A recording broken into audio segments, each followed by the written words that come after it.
An otherwise healthy man ends up dead with all the signs of murder. But police think differently and rule it as a death by natural causes. What's really going on here? This is the beginning of a series of unfortunate events. Let's get into the case of the Harrison family murders, right now on Love and Murder.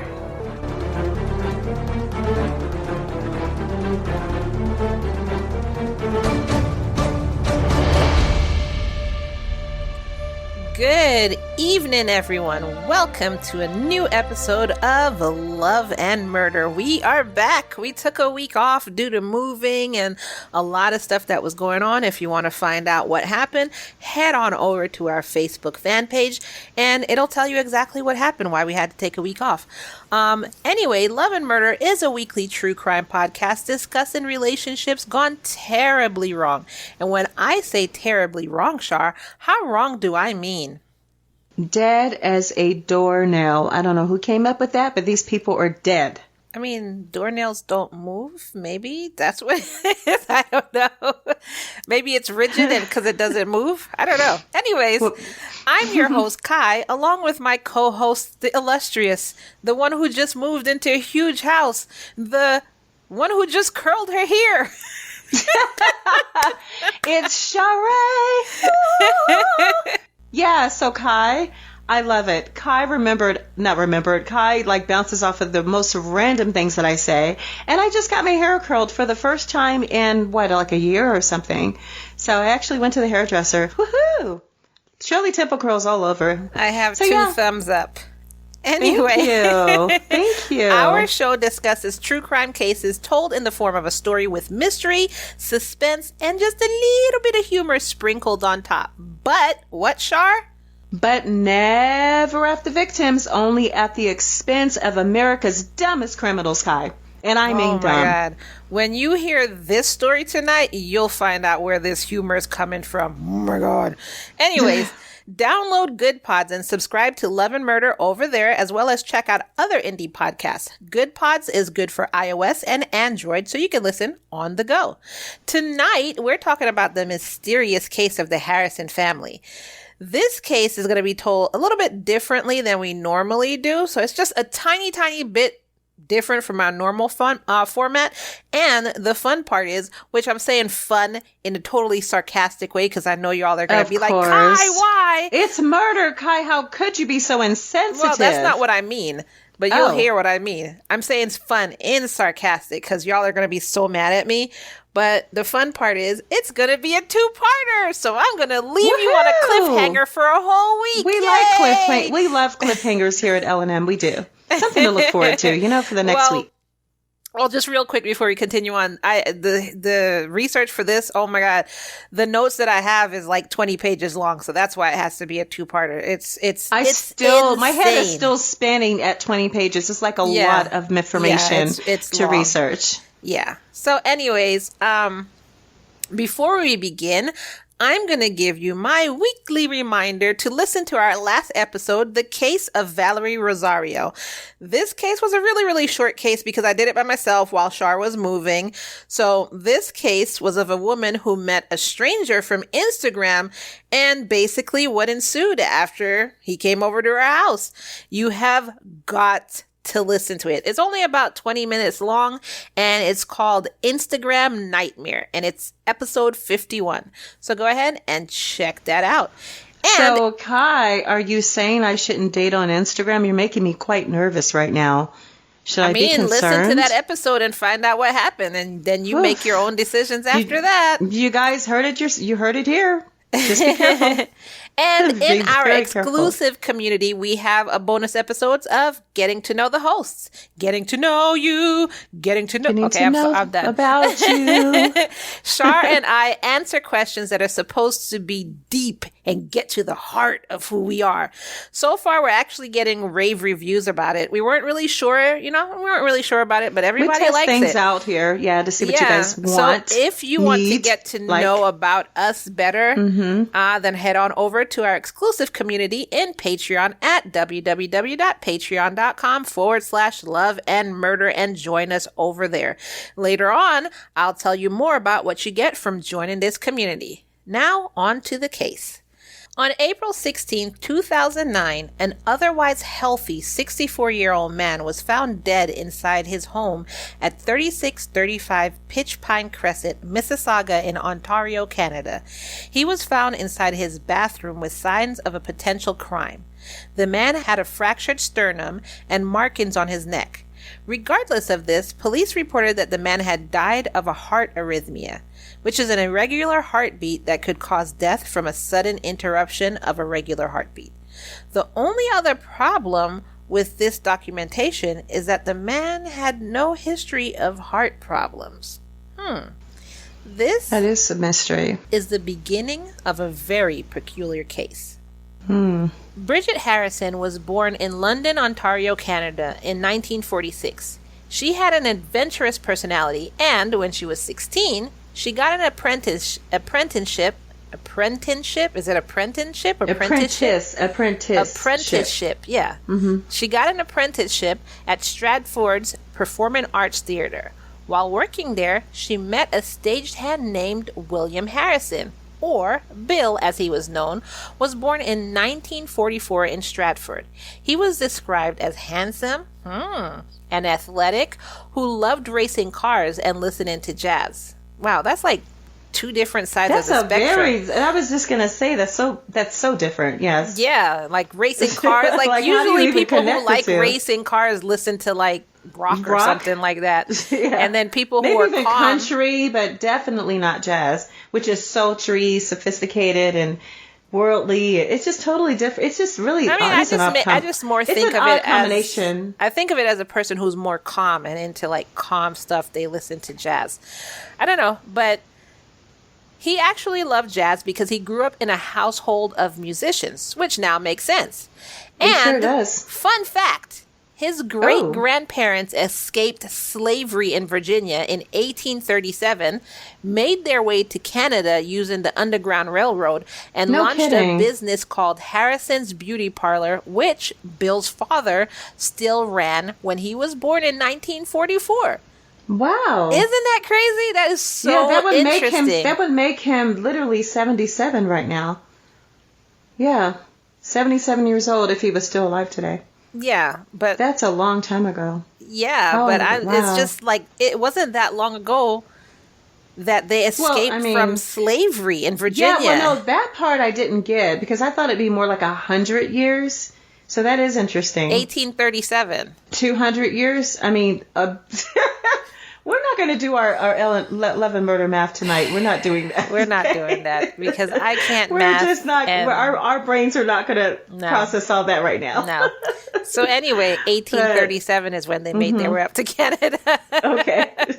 Anyways, now when Bill met Bridget, he was working in the costume department of one of her plays at Stratford's Performing Arts Theatre. Anyway, Bill and Bridget got together and ended up getting married in 1969. They then moved to Mississauga into a 6-bedroom home. After their move, I know, right? Bridget decided to get employment as a teacher and was quickly promoted to principal.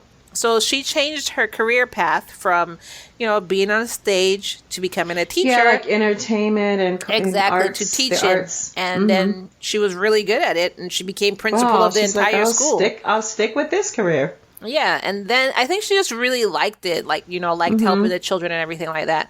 And then she even began serving on the school board after that. So she just kept going up and up and up. Right. Yeah, Bill got a job as an executive for the company, Sobeys. He also volunteered helping children and as a baseball coach. Bill and Bridget then decided to adopt to expand their family and brought their first child, a 6-month-old boy, home, who they named Caleb in 1973. So they brought home a child in 1973. That's awesome. Okay. Caleb had Tourette's syndrome and struggled in school and was also bullied due to his Tourette's. For anyone who doesn't know, according to Tourette's.com, quote, Tourette's syndrome is one type of tic disorder. Tics are involuntary, repetitive movements and vocalizations. They are the primary symptom of a group of childhood onset neurological conditions known collectively as tic disorders.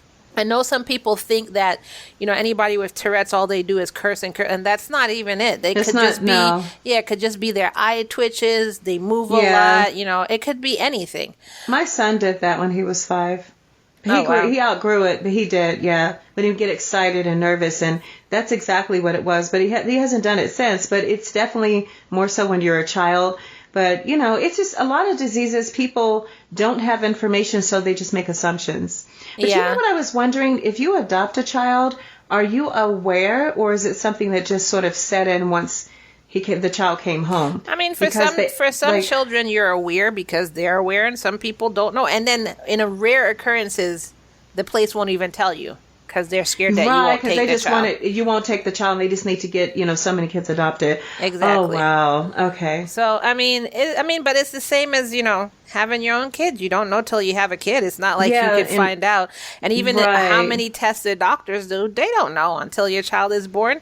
So, my daughter has extensive allergies. And I'll do, like, when it's getting to know your host, I'll talk about that on the back end in our exclusive group. But nobody knew this until she was born. Nobody even knew what was going on with her. She's lived her life at doctor's offices. So, and what are you going to do? Give it back? This one's defective. I don't want it. Like, what are you going to do? But so what you're saying is love, but still, it's not like you can plan for these things. Yeah, children are hard. End of story. Get over it and deal with it and love them. It's part of the deal. You don't know what you're going to be up against, but it's love is love at the end of the day. Exactly. So Caleb was fun to be around and witty, but he also was really challenging in school, which I could understand due to everything that he was going through, Exactly. His mother, being a principal, expected him to do well in school. Oh, God. All mom teachers are like that with their kids. Of course. 2 of my aunts are teachers. It's kind of like a stage mom. There's a lot of pressure. I don't think it's like a stage mom. It's just, they're teachers, so they expect you to be better. Like 2 of my aunts are teachers, and they were very tough on their kids like that. They, they made sure their kids did. You can't get over on a teacher mom.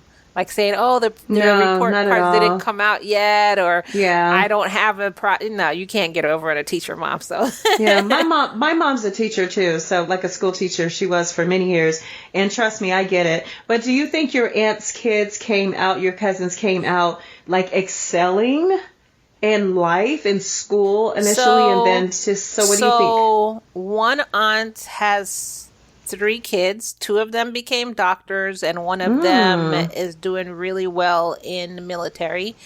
Okay. And the other aunt, she has 1 kid, but she's doing well at life too. So yeah, but then again, it might be something to that. For the most part, all of us are doing pretty okay.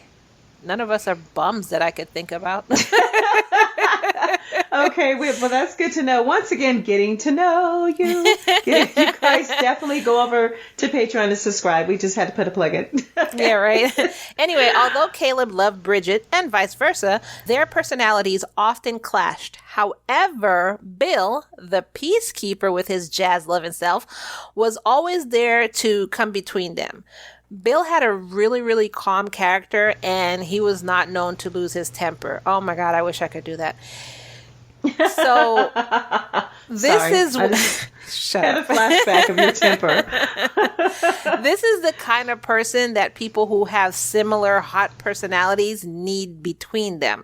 They need a Bill to calm down. It's okay. We'll all get together. We'll all do fine. They need that Bill between them. And in this family, that's what they had. So after high school, Caleb went straight into the working world. He got a job in shipping and receiving at a store called My Favorite Doll. That's favorite with a U because it's Canada. Say it's favorite. My Favorite Doll. Instead of an O, and like an English. It has an O. Queen's English. I don't know. Favorite. Oh, okay, that is different. Yeah, my mom spells like that. Like the Queen's English. But yeah, she grew up under British rule, so she spells like that. Anyway, Wow. in 2000, when Caleb was 27, he met a 19-year-old woman who worked at the front desk of his job, and her name was Melissa Merritt, who was born in 1981. She grew up in a law enforcement family since her father was a police officer in Toronto, and when her brother grew up, he went into the same profession. As a young lady, she was described as the girl next door, which I have no idea what that means. Because you know what? The only thing I was ever told is I'm not the girl next door. So the girl next door is not threatening. She's just that all-American look. And she's not like over the top, over glamorous or anything. She's everyone's friend type of, person where you can hang around her at school and not feel like all the guys are going to want her, but she's still like cute and attractive. Does that make sense? It's kind of like that. Yeah, I hear you. I guess. Not the one that you have to fear. So, around your I guess dude, I wouldn't be girl next door. Because I'm more of the, why are you touching me? I'll break your hand and beat you with it if you don't get your hand off of my thigh. So, yeah. Guess I'm not girl next door. Anyway, you're the bully next door. I'm not a bully. It's not like I go looking for people. If you mess with me, then, that's how I am. But then again, anything could be described as messing with me. Somebody hugs me. Why are you touching me? Oh, don't touch me. You're getting too close.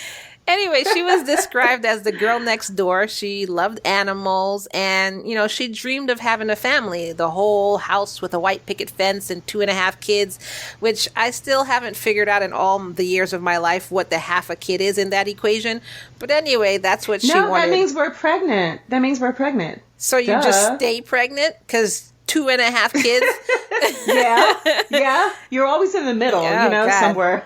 In the middle, 4.5 months right there. So Melissa ended up having an ovary removed because of a medical condition, and she wanted to have children as soon as possible because I guess she's figuring, like, what if another ovary gets removed and I'm just done? Or, what if my reproductive system just falls out? I don't know what happens, but something like that, But anyway, it falls out when you're 50, not when you're young. What are you talking about? Falls out when you're 50. So when I turn 50, my reproductive organs are going to just fall out. Yes, you can look forward to that and a hysterectomy. You're a damn lie. Whatever, man.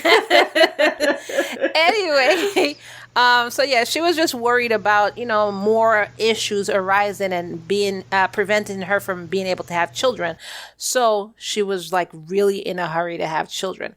So months after Melissa and Caleb met, they were already expecting a child. And by the spring of 2003, they'd been married with 2 kids and a house in Georgetown, which was only 30 minutes away from both of their childhood homes. So they didn't even get to a year. It was just months after meeting. Oh, they had quite the honeymoon. At first, the relationship was great, but over time, they started fighting over money. That'll always do it. Oh, yeah. And after that, the arguments turned to, married life, responsibility, lies, and apparently Caleb had started drinking. So, if you don't know each other well enough, it's not a good thing to immediately bring children into the mix. You got to get to know each other first. Because the kids pick up the issues that you have that were not secret. Even that. Having children is very stressful. So if you haven't fixed this stress over here, bringing more stress into a stressful situation is never going to work. But I agree. Remember that part that I said about, there was problems lying in the relationship? Mm-hmm. Well, in the spring of 2004, Melissa told their family and friends that she had ovarian cancer.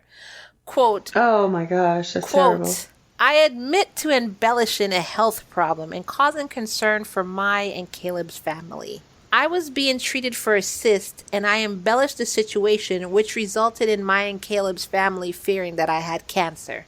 So basically, she told the family... So she didn't have cancer, but she told the family she had them cancer. To believe that. Mm-hmm. But it's not she allowed them. She embellished it so much. So basically, she lied, and so they thought she had cancer. Yeah. But what do you suppose the point or purpose of that would be, Ky? I have no idea. I don't understand people lying, period. But that was, I don't know, maybe attention? I don't know. Yeah, maybe. But even her telling Caleb that she'd lost an ovary came into question. And then she later denied saying that she'd lost an ovary. So, yeah, I'm like, what in the what? I think that was because she just wanted to get her dreams of having a family fulfilled, maybe? So she lied about the whole ovary thing? No, that doesn't make sense because now I can't have these babies that I wanted to have. Because if I said that I'm sick, then I can't have, especially in that reproductive way, then I can't have the baby. So that's not doing me any good. Do you see what I'm saying? I mean, so, I hear you. I mean, there was an adoption that took place. Maybe that's why we didn't get to that. That's not her who adopted. Her husband is the one who was adopted. Oh, that's My right. thing Okay. is, she then told him she lost an ovary, which expedited them having a child. Yeah. Then later on, after they have 2 children and now they're fighting and everything, it turns out she didn't lose an ovary at all. And she's like, I never said that. What are you talking about? I never said that. She's fertile myrtle. That's not a problem getting pregnant and She has having no more problem babies. getting pregnant, but she lied about that, just like Maybe she lied she about didn't having want to cancer. have the 3rd child. She probably didn't want to have a 3rd child with this person, with What her the husband. hell are you? Okay, we're gonna move on. Think about it. No, Think about it. No, I She think has you're. 2 kids. I think she doesn't want to have a 3rd child. I think you're missing the mark completely. No, she's lying. She lied before they even had children that she lost an ovary. So she told him, "This is why I want to have children fast." He gave her children. Turns out she was lying and she acted like she never told him this. That's what it is. Definitely some mental issues there. In June of 2005, Melissa called the police on Caleb. She reported that he had attacked her, saying that he, quote, put me in a headlock and hit me repeatedly in the head. Now, Caleb came and said, quote, I protected myself after the respondent attacked me, gouging and scratching. Caleb ended up being arrested and charged with domestic assault. But I'm kind of keen on believing Caleb, as one person seems to be a consistent liar and the other isn't. Right. So I'm kind of leaning to Like believe erring in on the Caleb. side of Caleb. Mm-hmm. Yeah. Needless to say, after this, the relationship ended and Caleb moved back in with his parents. Melissa stayed in Georgetown and kept the children from Caleb. So basically, she was not letting him see the kids at all. Oh, she had full sole custody. They didn't even go to court to try and get custody. Mm-hmm. He just moved in with his parents, and she was like, well, you ain't And seeing she the was kids. just like, well, I made this decision, and this is what it's going to be. Exactly. These are my children. Exactly. Not yours. And a Wow. month after this, Caleb got into an accident because he was driving drunk and he ran into a taxi, like head on into a taxi. Oh, my. And he killed the driver and injured 4 of the passengers, which the passengers were actually like teenagers and young adult. So he injured 4 of the passengers. Of course, he was arrested and charged with drunk driving, causing death. However, he was released on bail on the condition that he lived with his parents. Wait, what? What does that have to do with that? Cliffhanger Kai's back with your reminder to subscribe so that you don't miss an episode, and we'd be ever so grateful if you would leave us a 5-star review on the platform of your choice. Also, come on over and join us at our exclusive L&M community on Patreon at www.patreon.com/loveandmurder. Once you become a subscriber, you get access to commercial-free episodes, so you don't have to hear commercials just like this. You don't have to hear Cliffhanger Kai here. Crazy Crime Corner, Love Obsessions, Serial Killer Corner, Relationship Advice, Ky and Char's life stories, behind the scenes, and so much more. Next week, we have our first serial killer story in Serial Killer Corner. You don't want to miss that. Come on over and join for starting at $3 a month.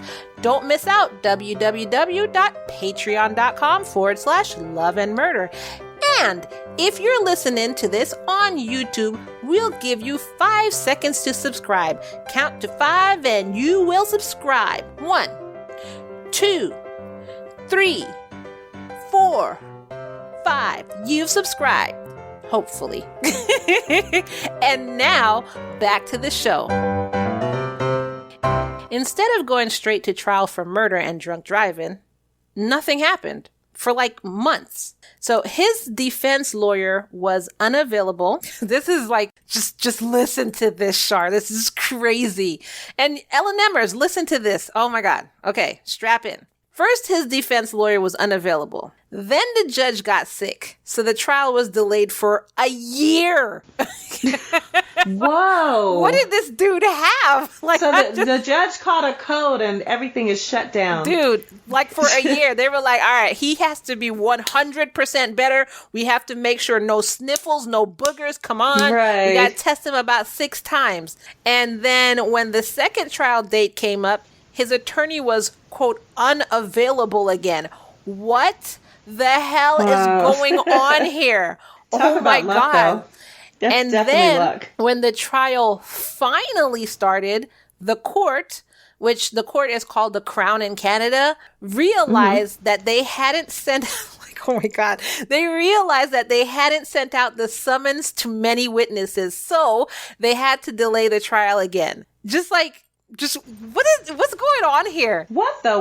They had like about a year and a half to get the act together, and they couldn't even send out the summons. Like, oh my God. Anyways, that's time for someone to flee the country. That's whatever. crazy. He could have gone into how many other accidents because they let him out of jail.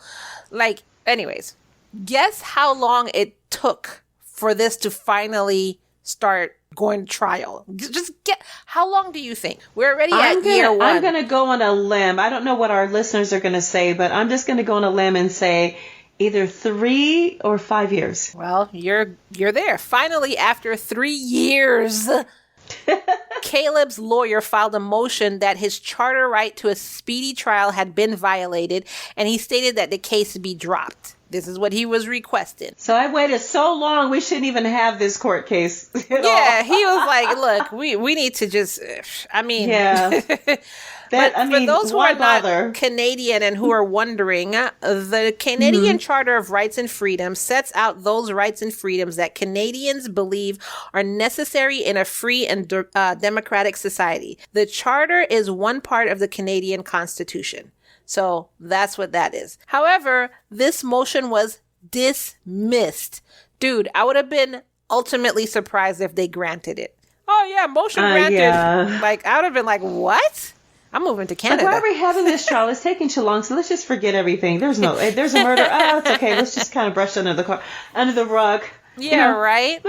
Keep it moving along. So that's crazy. While all this is going on, Caleb's ex-wife used this drunk driving as proof that he wasn't cut out to be a father and held the children even closer to her and further away from him. A couple of weeks later, police arrived at Caleb's parents' house questioning him about a home invasion that Melissa had called in. So it's just like random. He's sitting there chilling, probably with his ankle bracelet or whatever. And they're just at the house like, hey, where were you on the night of whatever when Melissa's house was broken in? And he was like, what are you talking about? I've been here. And they were like, yeah, well, she said her house was broken in and she was attacked in her backyard. But then they kind of looked over Caleb, like they were like really looking at him now. And they realized, wait a second, you have injuries. And basically because of the crash, he was like, he could barely walk. Let me put it like that. He was on crutches and like, there's no way he could barely go down to like check the mail, let alone go and assault his ex-wife. So They realized that he couldn't have done anything. But that didn't stop Melissa though. She kept reporting several home invasions. But even though she did this, no charges were ever filed. And what do we know about Melissa? The one thing we know about Melissa is that what? Char? She lies. She lies all the time. She lies. Yes. So, she kept reporting these home invasions. No charges were ever filed. And actually, in family court, Caleb testified that Melissa, quote, deliberately misled cops, quote, in her continued attempts to implicate me in acts of abuse to create suspicion about me. So basically what he's saying is she's trying to make him look bad so he can't get the kids. Okay, but Ky, let me just ask you just a personality question. Wouldn't you think that a woman that is a person that's a principal, but she was a principal at the school, right? You are confusing people, Char. No, Caleb's mom was the principal at the school. Caleb was adopted. His mom was the principal at the school. He met this woman at his job after he grew up. You're confusing people now. Oh, well, that explains why she had no morals. Okay, let's go. Keep it moving. Okay. Anyways, one officer from the Halton police force actually came forward and said, quote, "I am 100% convinced she was making the whole story up." So even the cops think she's lying. In October 2005, Caleb was granted shared custody with Tuesdays, Thursdays, and rotating weekends with his children. The only stipulations was that he stuck to the terms of his bail and he had to live with his parent. I mean, yeah, I guess they gotta watch him, huh? I have to live with my parents. That's his stipulation to have his kids. But he was living there anyway, so. I mean, but he could have said, I'm old enough, I'm moving out, whatever. I need to get out of this house after I heal. But they said, no, you have to for you to get your kids Tuesdays, Thursdays, and every other weekend, you need to live with your parents and you got to stick to the terms of your bail. So yeah, that shows a lot of stability living with your parents. It makes perfect sense to me now. I mean, because they know that the kids are it's not about stability. I mean, I guess it is, but also they know that the kids are definitely safe because his parents are taking care of them. So I could understand why. He hasn't really shown, being a drunk driver, you're not really showing that you have any kind of like real responsibility. Exactly. So yeah, I could understand that. So, but if you want to look like I'm a man, I'm going to get out of my parents' house. Like, I mean, which one are you going to choose? Taking care of your kids and living with your parents, or trying to show the world why are you trying to show off to the world anyway? Because who cares except you? Trying to, and I was going to say, trying to show off to the world and go live on his own because, people don't like guys who live with their mom. Whatever. I don't understand that unless you're a mama's boy in the sense of your mom still washes your ass and washes your clothes and stuff. I don't mind you living with your parents. Like, I mean, frick, it's expensive as crap out here. I'm not going to judge you because you live with your parents. Anyways. Well, I just think that's an American judgment. I think in other black parts of the world, it's not looked down upon. Almost every other part of the world, it's not looked down upon. Right. Only here, they like, girl, you're 18, time to get out. Like, You're so immature, irresponsible. Yeah, and then girls are like, you live with your mom? And I'm so not going out with you to get your own apartment. I had a friend that I would try and introduce to women, and I would tell them that he lives with his grandma, but I said he's living with her because he's taking care of her. They erased everything else that I said from their heads, and they heard and he's they just living with his exactly. And I'm like, are you listening? Are you thinking he's guy is taking care of his grandmother, which means he will take care of you? Are you dumb? Mm-hmm. But whatever.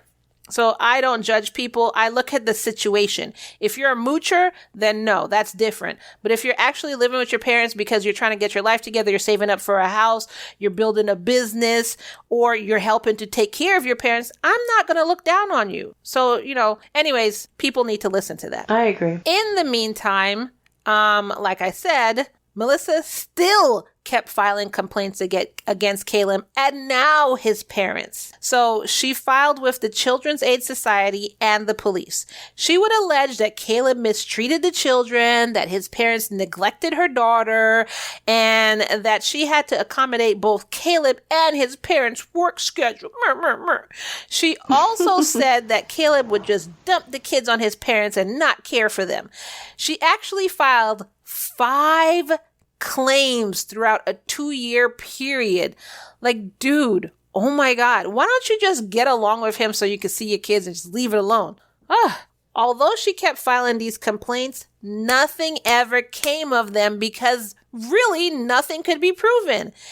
It was getting so... It's called lies again. Oh, my God. So... But check it. It was getting so ridiculous that the judge presided over the case told Caleb and Melissa that they should only speak to each other through writing and try to keep things civil. So he basically said, shut the up and just write your feelings down. That's it.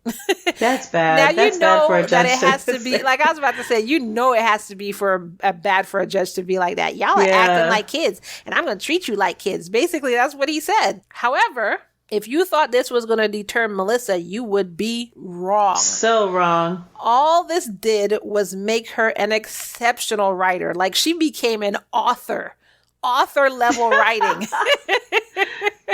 Okay, Judge, you want to see some writing here? She wrote bestseller over here. Long behind letters, lots of long letters, and complained about everything when it came to Caleb and his parents. Can you imagine being the judge sitting there reading this crap? Okay. Yeah, but you know what? The judge gave her a platform, though, so that he should have really thought that through. I don't think he realized who he was dealing with. That's the thing. Yeah, but he didn't say how much not to write. He just said, write your feelings down. And I think he thought that, like, if I'm saying write it down, that would kind of deter a person from, like, complaining. I don't think he knew who he was dealing with. Dude, yes. She had her little typewriter. She had her dictionary. She was ready. Like, Bring it. Melissa That's absolutely did not like that Caleb's parents were involved in raising her kids at all. Or even that Caleb got to see them. She just wanted these kids to be hers. She was like, I had them. I spit them out. Nobody else. They look like you, but they're mine. Like, she did not want anybody. I did this all by myself, by the way. Dude. You just kind of blew over this way and I got pregnant. Dude, oh my gosh. And then after some time, she began accusing Bridget, which is Caleb's mom, of writing Caleb's letters for him. Because, you know, they're supposed to be corresponding in writing. So she was saying that even, you know, he drops the kids off and she's even writing his letters for him. He's not even writing me. It's her. Like, I wonder what made her even think that his mom was writing his letters. Like, maybe she felt like he was illiterate in her mind, that he couldn't really write such letters, you know? I mean, it's possible. That's if you didn't know the person, but she worked with him. She lived with him. Like, yeah, that's if you had just met a person and you didn't know them. She knows this dude. So then just out of nowhere, suddenly he's illiterate? Nah, I don't think so. I think it's just more, you know, lies, trying to get people on her side and not his, and trying to get full custody of the kids. Absolutely. Now, while all of this drama is going on, both Caleb and Melissa still found time for love. I don't know how Melissa did it, because she was writing novels. Like, I don't know how she found time for love. But they both began relationships with people they'd met online. They didn't listen to episode 51, I don't think so. But apparently not. Caleb had started dating and fallen in love with a woman named Corinda McEwen, who was a single mother of 2. Corinda fell in love with Caleb because, according to her, he was a great father. He was tender, attentive, and would always make time to speak with his children, which is a completely different story than what Melissa reports all the time. Yeah, isn't that something? Yeah, right? Now, speaking of Melissa, which she's now 24 years old, she started her own relationship with a 28-year-old guy who was 6'4". I love me some tall men. Anyways. You do. You had a flashback. 6'4". He was like built like a linebacker. And he was a part-time security guard, and she'd met him online as well. And his name was Christopher Fattore. Christopher had been raised in an Italian neighborhood, if you didn't get it from his last name. Right. He was raised in an Italian neighborhood in northern Toronto, and after graduating high school, he also went right into the workforce. He worked as a bouncer, a security guard, like I said, a Hooters kitchen manager, and a handyman. At one point in time, he went to beauty school, which is... what? That's so random.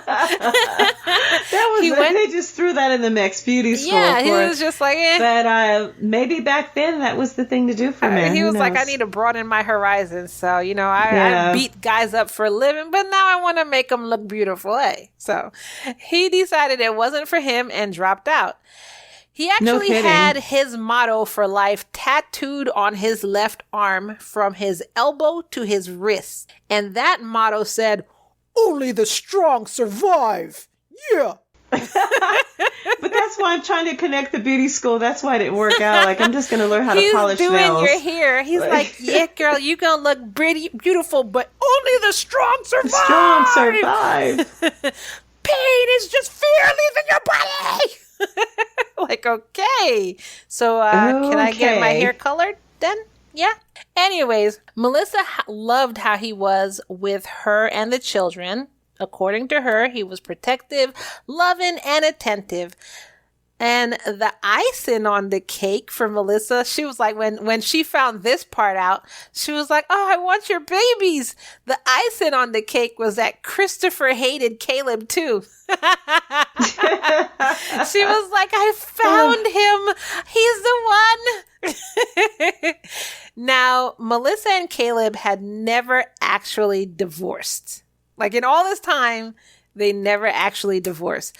But that didn't stop Melissa from getting, quote, married. And I put that in quote because they ain't married because she's still married. Christopher had proposed to her on his 29th birthday in October of 2006 and began planning a spring wedding. They were like, who needs divorce? I'll just plan a wedding. It'll be fine. Well, closer to the wedding time is when she claims, check this out. This is when she claims that she realized that she hadn't actually divorced Caleb. Like, I don't know why she didn't think that. I mean, she had no clue before, really? I mean, you didn't go to court. You didn't file papers. You didn't pay anything. Like, I don't understand. But according to her, quote, I made a mistake when I thought that after 2 years of separation that you were automatically divorced. Oh, okay. I've heard people think that before. Are you serious? You have? Oh, absolutely. Yeah, I have, definitely. Why would anybody think because that? They think it's a time, it's just a certain amount of time and it's dissolved. So you just think, okay, it's like returning clothes to the store. It's 30 days or less. After that, you can't return it. So you think it's the same as marriage. Yeah, you've been apart for 2 years. Your expiration is done on your marriage. Well, you know what? But think about community property states. After 7 years, you can get half and you can treat it like you were married. You treat your separation as if you were married. So I could see how people could get it twisted. When, but you're not haven't married been together. On paper. One is married on paper with, you file in paperwork, you're in the court, you paid. Once you paid and you wrote that down, the government wants their money for you to get out. So quickly. Think about it like that. If you paid, the government wants their money. You paid to get married, you got to pay to get out of the marriage. So right, that's true. I don't know, but I've never heard that anybody thought like that before. This is the first time I'm hearing that. That's crazy. Anyway, so yeah, she thought they were divorced because they had been separated for 2 years. But, that didn't stop her, as nothing stops her. So her and Christopher performed the ceremony and called themselves married. They just decided it's legal because they said so. She was like, That's whatever, crazy. And Christopher and Melissa went on to have 4 children together over the next 5 years. Both of them... Ooh, she stayed busy. Yeah, right. Both of them never kept a job and didn't know how to manage money. So they were often, more often than not, on government assistance and asking their families for money. And they weren't on government assistance because they actually needed government assistance. They were actually on government assistance because... what's a job? I like to sleep all day. What are you talking about? So, yeah. Instead of going out and looking for work, Christopher spent his time making a Facebook page. There he posted pictures and reached out to people about Caleb. He wanted Caleb to get the harshest sentence possible for his drunk driving charge. Mind you, he hasn't been sentenced yet all this time. So he made a petition and worked to get 100,000 signatures towards his goal. At one point, he'd posted Caleb's picture there and said, "This is Caleb Harrison, the dick that killed someone drinking and driving. He's unfortunately also my wife's ex-husband. This man has gotten away with too much already in his life. It can't keep happening." My thing is, dude, you literally just came into the picture. How do you know? Care, though? How do you know what he's been doing his entire life? Right. You're talking about he's been getting away with everything in his life. How do you know? You've been here for about a year. You blew it on the wind, and now you're just this. Okay, first of all, you still have too much time in your hands. Because this is you're doing too much, buddy. You're just doing way too much.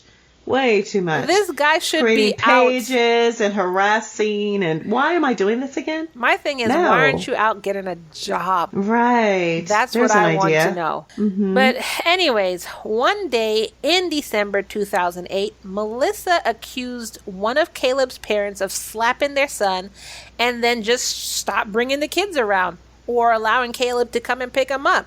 So she just took matters into her own hand and was like, I know the court said this, but I'm saying this. Just like, I know I'm still married to Caleb, but I say I'm not.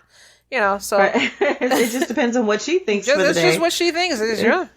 However, on December 22nd, a judge stepped in to remind her that she couldn't make this move without permission. So I don't know what you're talking about, but we live in the real world, not Melissa's world, and you can't take the dude's kids away from him. So he called Melissa's claims unsubstantiated because, as with everything else, there was no basis to it, and upheld the shared custody and added a clause that the police be notified if Caleb and his parents were denied access to the kids again. Melissa argued that she was keeping her children safe from a violent man and his enablers, but the order was withheld because F you, that's why. No, I'm just playing. Because basically there was no proof of these allegations. Actually, at one point, the Superior Court judge made a statement that said, quote, "After one claim, investigators concluded that the children had been coached by Miss Merritt." Can you imagine that? So That is bad. Dude. Wow. She's sitting these kids down and telling them, "Mommy's telling you to say that Daddy hit you." Are you kidding me? You're like, "Little Johnny, that's the wrong answer. You're supposed to say it this way." "But Mommy, that's not what happened." "No, you're going to do this again and do it right, little Johnny." Exactly. Oh my gosh. Right?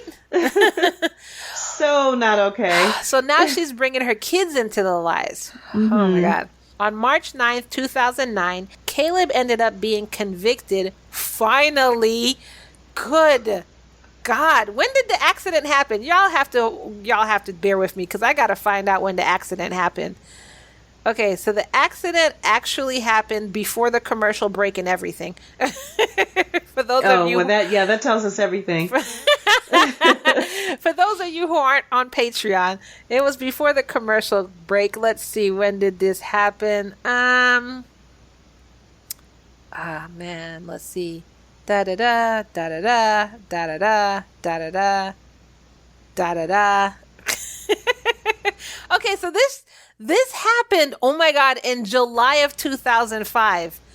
And only on March 2009, he ended up getting convicted. Oh, 4 years. Oh my okay. God. So That's anyways, ridiculous. That's insane. So anyways, he ended up getting convicted of 1 count of impaired driving causing death and also 3 counts of impaired driving causing bodily harm. He was sentenced to 18 months at the Maplehurst Correctional Complex in Milton, Ontario. While Caleb was gone... Okay, how do we get 18 months when they know there's a death involved? Isn't that considered a homicide, vehicular homicide? Shh. You're asking too many questions. I need some answers. You're asking too many logical questions. He got 18 months at a correctional complex. So, I mean, I don't know. I have no idea. So while Caleb... Do you think it's because other countries, such as Canada, have more lenient laws than we do? I don't. As the story progresses, which you'll find out more in the second half, you'll find out why. Okay. You'll just find out. So you're why. saying there's a method to the madness. I gotcha. I wouldn't say there's a method to the madness. I would say there's madness to the madness. That's what I would say. Wow, I'm already looking forward to the second half. This is definitely out of control right now. With the second half, I'm going to have like a bar of chocolate so I could just, and a glass of apple juice, and just eat and drink and calm my nerves because the stupidity is going to be off the charts, Char. Oh my God. Okay, so what is the apple juice called again? Something champagne. What is it called? I don't know. That's you who made that up. I call my apple juice. No, I thought that was a special thing you told us. No, ma'am. That was you who made that up. I never heard it before. That was you who made that up. Well. I never said it. You told me one day you told your mom something about my apple juice drinking. And I was like, oh, that's interesting. But that was all you. Anyways. Okay, we're going to, this is weird now. It's getting really weird. I was going to say, for people who are wondering, I'll just interject here a little bit. I drink apple juice, which calms my nerves. Char's an alcoholic. Which calms my nerves. And that's what we're talking about. So anyways, with Caleb gone, Bridget and Bill filed a motion to transfer his custody rights from him to them. So that's his parents. For the people who are not following along like Char, Bridget and Bill are Caleb's parents. So they filed a motion to transfer the rights from Caleb, to them for the custody rights of his children, but only for the time frame that he was locked away.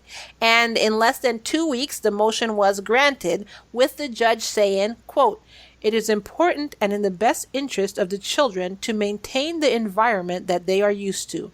So that was a win for the Harrisons, as they knew if they didn't have this motion, they would have never seen their grandchildren again, because Melissa would have been like, "Yes, I'm out. Peace."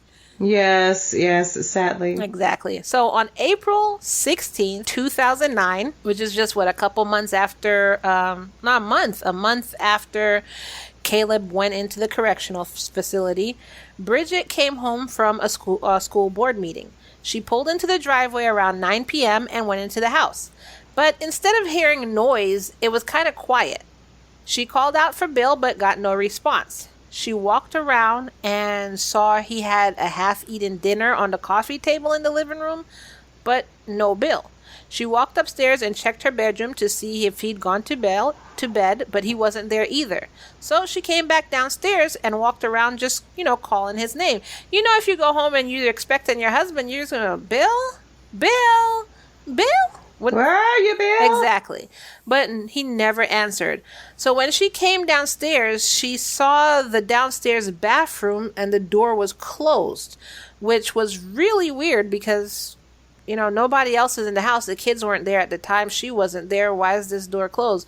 So she tried the handle and it was locked, which was even weirder because even if he was in the bathroom, why are you locking it? He doesn't do that unless the grandkids are there or something. So Bridget, being the badass that she is, took a hairpin and picked the lock, which I guess I would just never get in there because I don't know how to pick a lock with a hairpin.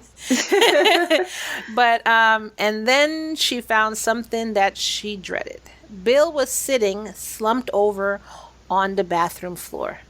So she called 911. Terrible. The 911 operator asked her to check Bill's vital, but by that time he was cold and stiff, and I don't think it clicked with her that he's cold and stiff. So she was trying to check his vitals and she was having problems moving the body. So not realizing he was probably dead. Yeah, I think she's probably in shock, so she wasn't realizing this, and she's going through the motions. Exactly. Just didn't process. And then I could see how anyone could, I could totally see that. You're in shock. And at one point on the call, she's actually telling the operator that she can tell her husband wasn't breathing. And then when paramedics arrived, they confirmed that Bill was, in fact, dead. When police questioned her, she told them that, it was not usual for the bathroom door to be locked. Like I said, especially nobody's in the house. He's in the house by himself and he wouldn't have locked the door in this situation. She also told them that all the lights were off in the house when she arrived, which why would it be if he's there, he's in the house. You wouldn't just be in the darkness. So that was also just weird. According to a Peel police directive, police must vigorously investigate all sudden deaths with a view to establishing the cause and circumstances and where culpability can be established to apprehend and charge those responsible. The first step in doing this is to call the coroner. So I'm going to try and say this guy's name. Dr. Reuven Girard. I know people look, I do my research and people love you to know how to pronounce people's names before we get on the show, but this is Love and Murder. So, whatever. Well, we'll give it a shot, and hey, we can't make any guarantees. Yes. I mean, some names are just tricky. That's just what it is. We don't mean human. Anything by We're it. not perfect. So anyway, Dr. Girard, the police coroner, arrived at the residence at 10:50 p.m., an hour and 50 minutes after Bridget had found Bill. He examined the body and notated abrasions on the neck, which were like thin red marks that appeared across his throat. So all the way across his throat was like thin red marks. And he had officers take pictures of the marking. Then the doctor documented that these marks may have been due to the victim's necklace. They also observed that Bill's wedding ring and necklace were gone, that he had a Swiss Army knife out, and had brought the blood pressure medicine and pain medicine with him into the bathroom. One of the officers took a note which said, quote, "Sudden death doesn't appear to be any foul play," end quote. This is what he wrote down. Y'all have to keep all these things in your mind. I mean, I'm going to remind you about it at the end of the episode. Well, at the end of the show. So at the end of part 2. But still, keep it in your mind. The death was ruled as natural causes, with investigators explaining that although it was sudden and unexplained, these kind of deaths are not unnatural. According to them, in a person's final moment, people usually have an urge to use the bathroom, and this makes it a common place to die. Oh, wait. Can you please repeat that? That's so strange. So they ruled this as natural causes, death by natural causes. And then they explained to us plebes here that these kind of deaths are not unnatural. According to them, in a person's final moments, people usually, they want to poop or pee. So they're like, I'm about to die. I'm going to relieve myself. So I'm going to go to the bathroom. So this actually makes the bathroom a common place to die. And maybe they feel better and maybe not die, but they feel so sick. I wouldn't sit here and try to figure this out, Char, because how many people do you know have died in the bathroom? Exactly. Jimi Hendrix? Elvis Presley? I don't know. Out of how many people? If they're saying this is normal, you should start naming off people. Jimi Hendrix, this person, that person, my aunt, my brother. Really? Okay, you know what? This is where I'm going with this. Haven't you gone to the bathroom and you totally felt like you were going to die, but then you were just fine afterwards, That's what I think. Shut up, Char. That's what I'm getting from this moment. Okay. No, whatever. Anyway, you're like, that's not what the coroner meant, Char. That is not what they're talking about. Hey. Anyway, my mind went somewhere else. They reported that, quote, "The death appears to be natural. The coroner had no further concerns regarding further police investigation." That's it. Wow. Just open and shut case, Johnson. Get your hat. It's steak night at the Golden Corral. Sorry for your loss, ma'am. Come on, Johnson. Last one to the car is a rotten egg. This is what I'm picturing. Are you freaking kidding me? Three Stooges. Oh, my God. Yeah, there's a cellar jelly donuts at Waffle House. Sorry. That was really random. You didn't think that one through, did you? Anyway, the coroner corroborated the police's conclusion, reporting, quote, "The scene was reviewed with the police, who felt there were no concerns," end quote. Thankfully, according to regulation, because there was no clear cause of death, an autopsy was ordered. Now, in Ontario, autopsies were performed by pathologists and forensic pathologists, not by the coroner. So let's go into what's the difference between a forensic pathologist and a pathologist. So pathologists study the living. They're the experts on the study of diseases. Forensic pathologists study the dead. They're the experts on injury and disease. Now, their findings helps the coroner determine the cause of death and the manner of death of a victim. Is it a natural death? Is it an accidental death? Is it suicidal, murder, or something that can't be determined? So they all work together, really, for a reason. They all work together. But in Ontario, it's the pathologist who makes that last ruling. Yeah, so that's kind of interesting. Anyway, so Dr. Timothy Feltis did the examination and found no evidence of a natural death. Quote, "No definitive anatomical or toxicological cause of death." Well, what did Dr. Feltis find then? Well, he found that there was a bunch of injuries, included a large scalp bruise and bruising and cuts on the necks. On the necks? Like he had two? What the hell? Protect your necks. He has two necks. Plural. I think we need to be doing something else. Anyways, he found that there were a bunch of injuries, including a large scalp bruise, the bruising and cuts on the neck, like we talked about before, and a fractured sternum. Later, that's terrible. during the investigation, the coroner confirmed to the pathologist that Bill was wearing a thin gold chain, which was probably the cause of the abrasion on his neck. Because remember, I said there were like thin red cuts across his neck, which, a necklace would do that. And yes, with pressure applied. Mm-hmm. And this information was in his report. Dr. Feltis also asked if there was something in the house that could have been, the cause of the broken sternum. The coroner told him that there was a sharp corner that Bill might have fallen on. And it was the corner of the bathroom vanity. And they're saying he could have just fallen on that. Oh, yes. Exactly. The only problem with this investigation, questioning, and documentation is that none of it was actually shared between the departments. So this department is supposed to share their finding with this department, is supposed to share the finding with this department.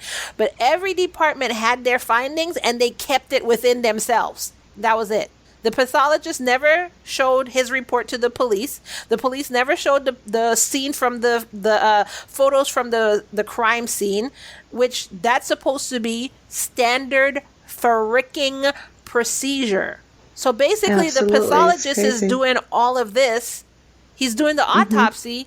And then he's like, he has a broken sternum. I wonder where that came from. There should be no guessing about it. He should have the pictures out in front of him like, this could have caused a broken sternum. But there was none of that. Nobody was sharing anything between them. So much for working together. I guess I was wrong in that theory. So at the end of Dr. Feltis' investigation, he concluded that the abrasions to the body could have happened during, quote, a sudden collapse as the result of an acute cardiac arrhythmia with a fall striking the head and chest, end quote. Not necessarily in that order, but that's what he reported. Like he said, all of this happened. It could have been that he fell and then his heart stopped, or his heart stopped and then he fell. But basically he's saying this is what happened, but it's not really in that order. It's not necessarily in that order. In the report, he wrote that the cause of death was, quote, acute cardiac arrhythmia. And then that's it. That's it. Open and shut case. Whew. So. Well, wait a minute. But there has to be a murder involved. I mean, a murder as in someone's dead, but a murder as in homicide or someone else did it. I mean, how is it natural causes? That's what they said. Bill was found dead in his bathroom. I'm just recapping for y'all to follow this. Bill was found dead in his bathroom. All the lights were off in the house. His dinner was half eaten on the living room table. His body was found dead in a locked bathroom. His gold chain and wedding ring were gone. And there were injuries all over his body, including a broken sternum. And the investigator said, natural circumstances. Case closed. Another job well done, Johnson. Oh my God, this is a great... Oh, that's what they said. So that happened. Okay. Let's go back to You definitely had Cheerios before our broadcast. You've got so much energy. That was hilarious. Okay. Let's go back to the family and see what's going on over there. On April 18th, Bridget couldn't find the children. So basically, this is a few days after Bill died. Suddenly, the children are just missing. They weren't in the house, and for a split second, she panicked. After that second passed, she realized where the kids were and called the police. A few days later, it was discovered that Christopher had taken the kids just as she thought he did. Melissa, of course, was unhappy with the custody arrangement, so they decided to get at the kids and move out of Mississauga. Because what does laws mean to them? This is Melissa's world, right? Of course, Bridget went to the police pleading with them because if you remember, the police said if anything like this were happening again, call them. Remember? So Bridget went to the police and pleaded with them. They knew where the kids were, and she had documentation stating that the kids were supposed to be with her, but police stated that they couldn't do anything without an updated court order. What? Are you freaking kidding me right now? So, of course, Bridget ran to the court, and of course, it took time before she could appear before a judge. So it wasn't until April 23rd, 5 days later, that she was able to get an order of temporary sole custody. Now the police were, able to make their move and issued a warrant for Christopher's arrest. This thing is like one huge, gigantic circus. I don't understand what's going on with the police in this case. Yes, Char. There's no one. I mean, it's just lots of characters and animals. I don't even know what's going on. So, although she finally had this piece of paper, the cops had to find the children first. Maybe if they had begun their search immediately, this wouldn't have been a problem. So for months, Melissa and Christopher had the children, driving them across the country, trying to keep ahead of the cops. Keep in mind, though, at this time, Melissa's pregnant with her 5th kid. She's driving across Canada while she's freaking pregnant, people. So let me give you an idea of what they did. So they drove from Ontario to Calgary. So I know to us means nothing. Let me tell you how far that is. 2,120 miles. And then that is pretty far. When they realized they couldn't afford to rent in Calgary, they moved to Nova Scotia. Okay, a 50-hour drive. Did y'all hear me? It's like 4 days. Did y'all hear me? Days. While she's pregnant. Oh my God. So anyways, they went ahead and settled in Nova Scotia. And not long after they settled down, police received a tip of their whereabouts. How, you asked? Thank you for asking, Char. I know you were going to ask, how did they get a tip? Yeah, sure, anytime. Well, all this time, Melissa and Christopher were going by fake names. However, I think Christopher forgot this somehow, because he turned in a rent check with his real name on it. He was like, yeah, Christopher with the C. He forgot. P. Yeah. I forgot my alias. Good Lord. On November 27th, 2009, Melissa was found, arrested, and charged with parental abduction and returned to Ontario. She was released on bail with a condition that she not have unsupervised contact with both kids or leave the house without authorization.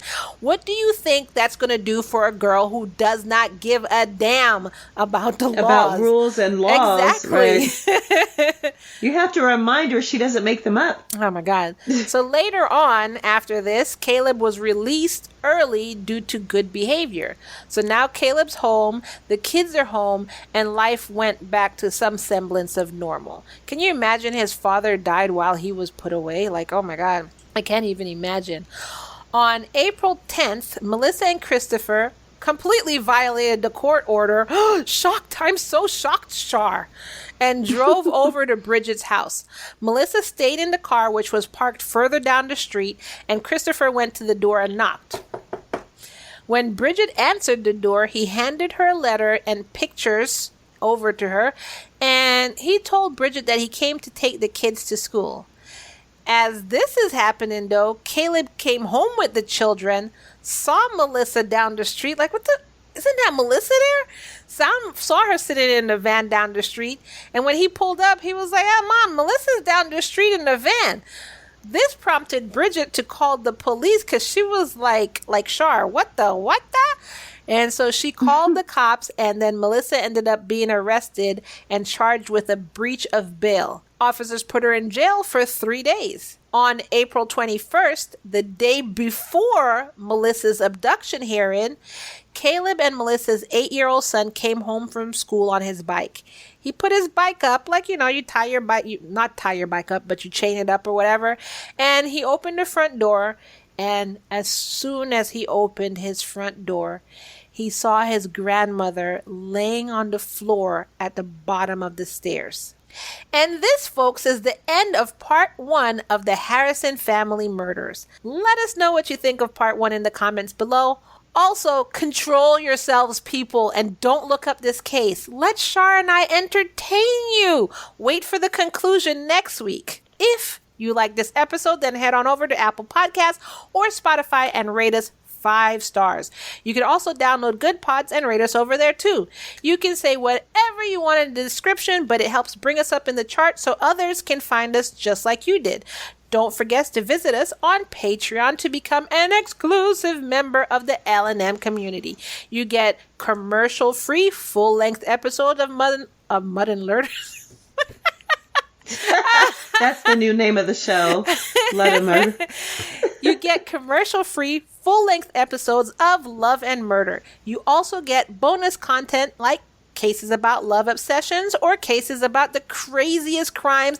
I actually just put a random case in the Patreon. They weren't even due for a show, but I was chilling by myself and I came across this, oh my God, this random case, and it was so crazy that I had to put it in my Patreon, and I actually recorded it on my phone. So you get random cases also, and it was like a crazy crime case. Or our new serial killer corner. You also get whole stories, behind the scenes, and like I said, so much more, like me just being bored and reading you a case. Join right now, starting at only $3 a month. So head on over to our Patreon, www.patreon.com/love and murder, and become part of our exclusive community right now. Follow us on social media at facebook.com/relationship crime, Instagram at Love Murder Podcast. Join our Facebook fan group by searching Love and Murder fan page in Google or Facebook, or by simply clicking in the links below. Find our awesome merch by going to our website, www.murderandlove.com, and clicking on our shop in the menu above. And an easy and free way to help us out is by simply sharing this episode. Let everybody know that this is part 1. Ask them what they think about part 1. Ask them what they think is going to happen in part 2. Tell them to control themselves and don't look it up till next week when we talk about it.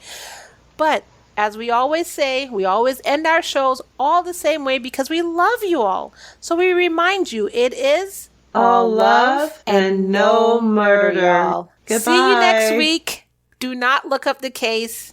Let us know what you think about part 1. Good things yes, just to wait. Those who wait. Let us know what you think about part 1 in the comments below. Yes, we'd below. love to hear your comments. Have a great night. Bye.